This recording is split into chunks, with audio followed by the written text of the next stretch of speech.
காலையில் எழுந்திரிச்சதுமே டீ காஃபியை வந்து நிறுத்திட்டு இந்த மாதிரி ஜூஸை எடுத்துக்கங்க. உங்கள் உடல் முழுக்க நல்லா தங்கம் போல் ஜொலிக்கும்.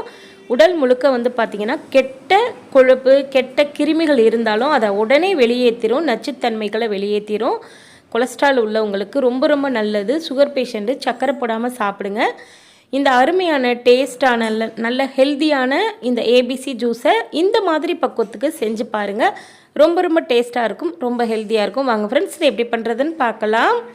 இப்போது இந்த ஏபிசி ஜூஸ் பண்ணுறதுக்காக நான் வந்து பார்த்திங்கன்னா ஆப்பிள் எடுக்கலை. ஆப்பிளுக்கு பதிலாக நெல்லிக்காய் எடுத்திருக்கேன். ஆப்பிளை விட அதிகமான ஒரு மருத்துவ குணம் கொண்டது நெல்லிக்காய்.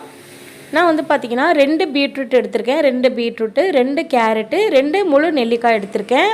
பீட்ரூட்டை வந்து நான் இந்த மாதிரி நல்லா தோல் சீச்சிட்டு 2 பீட்ரூட்டையும் நல்லா தோல் சீவிட்டு நல்லா குட்டி குட்டியாக கட் பண்ணி எடுத்து வச்சுக்கோங்க. அதே மாதிரி கேரட்டையும் கட் பண்ணி எடுத்துட்டு நெல்லிக்காய் 2 நெல்லிக்காயை நல்லா தண்ணியில் நல்லா கழுவிட்டு இது போல் விதையை மட்டும் நீக்கிட்டு சதைப்பகுதியை மிக்சி ஜாரில் வந்து சேர்த்துக்கலாம். இது கூடவே 2 பீட்ரூட் வந்து சேர்த்துக்கலாம். 2 நெல்லிக்காய் எடுக்கிறீங்கன்னா 2 பீட்ரூட் கரெக்டான அளவில் டேஸ்ட்டில் இருக்கும். இது கூடவே கட் பண்ண 2 கேரட் எடுத்துக்கலாம். ஆப்பிளுக்கு பதிலாக இந்த நெல்லிக்காய் சேருங்க. ரொம்ப ரொம்ப நல்லதுங்க உடம்புக்கு. ஆப்பிள் சேர்த்து குடிக்க விருப்பப்படுறவங்க நெல்லிக்காய்க்கு பதிலாக ஆப்பிள் சேர்த்துக்கலாம். இந்த மாதிரி கொஞ்சமாக தண்ணி விட்டு நல்ல நைஸான பக்குவத்துக்கு அரைச்சி எடுத்துக்கோங்க. அரைச்சி எடுத்ததுக்கப்புறம் இதை வந்து நம்ம நல்லா வடிகட்டி வச்சு நல்லா ஃபில்ட்ரு பண்ணிடுங்க. இது போல் நல்லா சன்னி வச்சுட்டு நல்லா வடித்து எடுத்துருங்க. கொஞ்சம் கொஞ்சமாக தண்ணி விட்டு இதை உங்களுக்கு வந்து எந்த அளவுக்கு ஜூஸ் வந்து தேவைப்படுமோ அதுக்கேற்ற மாதிரி நல்லா வடிகட்டி எடுத்துக்கலாம். இதில் வந்து சர்க்கரை சேர்க்க வேண்டாம். உங்களுக்கு வந்து இனிப்பு சுவை வேணும் அப்படின்னு நினச்சிங்கன்னா கொஞ்சமாக தேன் சேர்த்துக்கோங்க.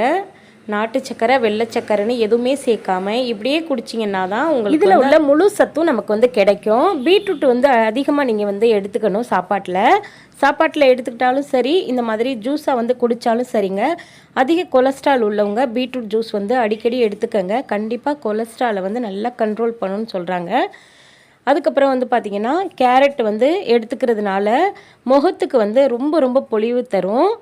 முகத்துக்காக நம்ம வந்து ஃபேஸுக்காக நம்ம வந்து நிறைய க்ரீமுகள்லாம் வாங்கி வந்து போடுறோம்.